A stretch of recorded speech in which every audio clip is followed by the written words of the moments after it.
Hello class, good day. Welcome to another section of our class, and this is module 5.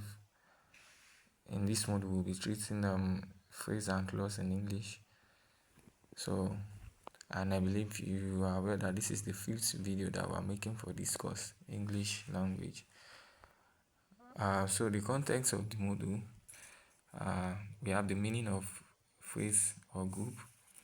We have the type of phrase with their examples. Under the types of phrase, we have noun phrase, adjectival phrase, adverbial phrase, and the likes. So we'll also be looking at the meaning of clause, and under that we have two main types of clauses. We have the main or independent clause. Then we have the dependent or the subordinate clause. So under the subordinate clause, we have other types of clauses such as noun clause, adjectival clause, and adverbial clause. So these are the contents of the module that we'll be treating for today.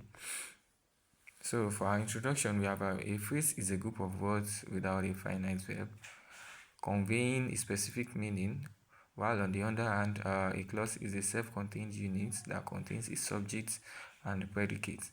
So mastering this phrase and clause is essential for constructing clear, concise, and meaningful sentences.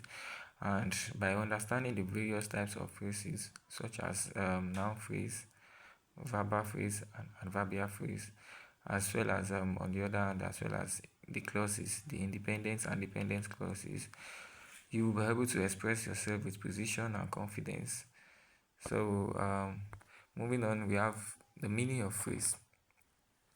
So a phrase is a group of words that is majorly known as a phrase is majorly known to be a phrase that phrase is majorly known to be a group of words without a finite verb that cannot stand on its own and express a complete sense or pass across a complete information. So, however, the systematic grammar they refer to phrase as group, and they define group as one or more words that can occupy a distinguished grammar in a linguistic signal. So to the systematic grammar, to those scholars, they refer to phrases as group. So instead, they define group as a one or more words that can occupy a distinguished grammar in a linguistic signal. So moving on, we have the types of phrases with their examples. In English language, we have different types of phrases, which are, we have noun phrase, otherwise known as nominal phrase.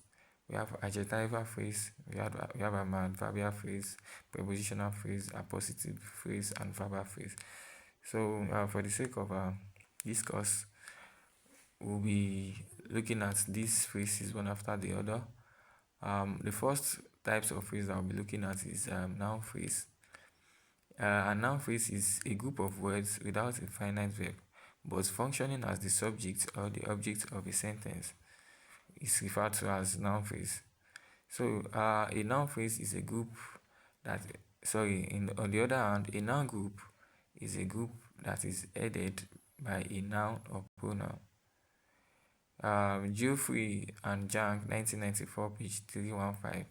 They claim that a nominal group is called a group because the word which is its head, that is the main part of the word, is typically a noun.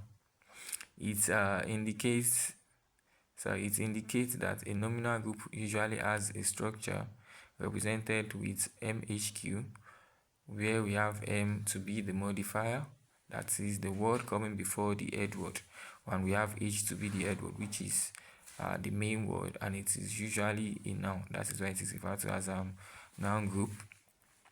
So example or instances under noun phrase or group, other noun phrase, let's use phrase. So now we have the first example here is the giant of Africa is in trouble. The giant of Africa is in trouble. The giant of Africa, as it is underlined in this sentence, is a noun phrase or nominal group. While the other example that we'll be looking at is an elegant lady, which is also a noun phrase. So another example is that he always talks about his wife. So his wife here is a noun phrase. So moving on, we have adverbial phrase or group. So an adverbial phrase or group is a group of words usually headed by an adverb and function to modify a verb, adjective, and adverb itself. So mostly, an adverbial group is a prepositional group in form, but the function that it is performing is that of an adverb. So examples of an adverbial phrase, we have number one, we have she works in primary school. So in this sentence, in primary school is an example of adverbial phrase, but as it is claimed earlier that most adverbial phrase or adverbial group appear to be a prepositional phrase in form, but the function that they perform is that of an adverb. So if we look at this example, she works in primary school. In primary school appears to be a prepositional phrase in form, but the function that it is performing, that this group of words are performing, is that of an adverbial phrase, which is giving us additional information about where she works. So moving on, we have another example. We have the guy cooking in the kitchen. So in the kitchen is underlined here. So in the kitchen is an example of adverbial phrase also, which is giving us additional information about where the guy is cooking. So we have moving on, we have clause. Let's move on to clause. We have a clause to be a group of words that contains a finite verb. Then in other words, a clause is a group of words that contains a subject and a predicate and expresses a complete or partial thought. Clauses can be subdivided into two categories. So that is, we can divide clauses into two categories. We have the main clause or independent clause. It is referred to main clause or independent clause. While the second part, the second category will be subordinate clause or dependent clause. So now let's take it one after the other. An independent clause can stand on its own to express full meaning, while a subordinate clause on the other hand, or dependent clause on the other hand, cannot stand on its own to express full meaning. Now let's consider the following sentences one after the other. For sentence one, we have I saw a dead man when I was coming to school today. I saw a dead man when I was coming to school today. So I saw a dead man appears to be an independent or main clause which can stand on its own and express a message, and pass across a message. While when I was coming to school today is an example of dependent clause or subordinate clause. That is the type of clause that cannot stand independently on their own.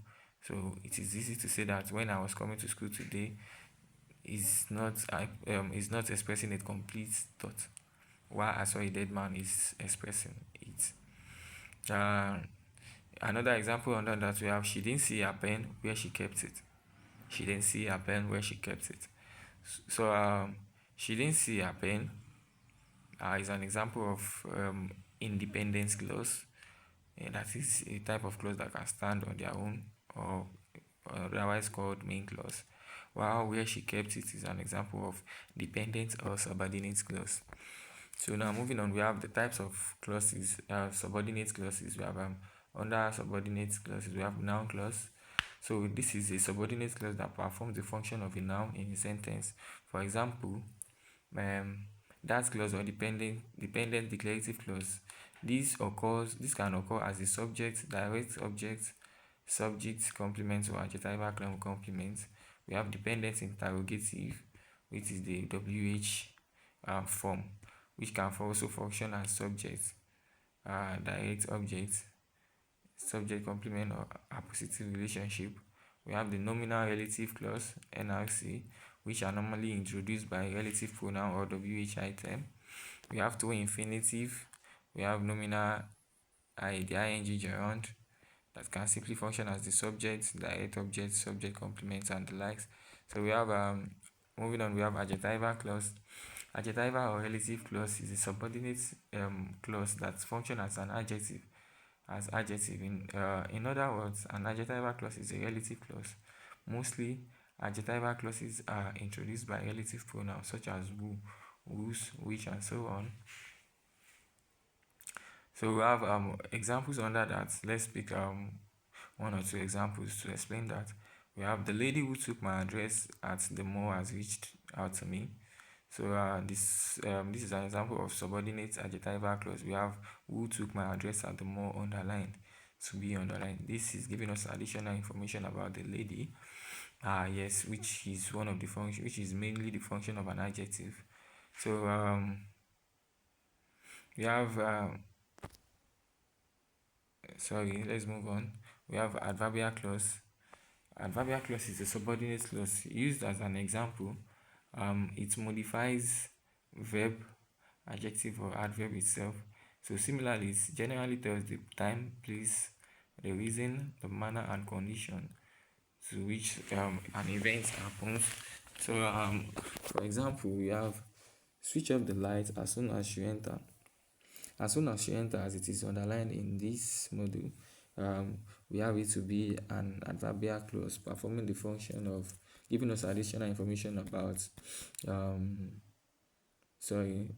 giving us additional about performing the function of adverb of time. So moving on, we have I don't know where I will be on Tuesday. So where I will be on Tuesday is an example of adverbial clause, but an adverbial clause of place. So we have he was punished because he failed his exam.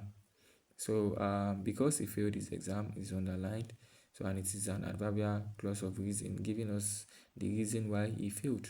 So moving on. Now to conclude with, which is important to know that understanding the distinction between independent clauses which stand alone and dependent clauses which cannot stand alone, that is, which rely on independent clause, is crucial for crafting clear and effective sentences. Thank you. Enjoy the rest of the day.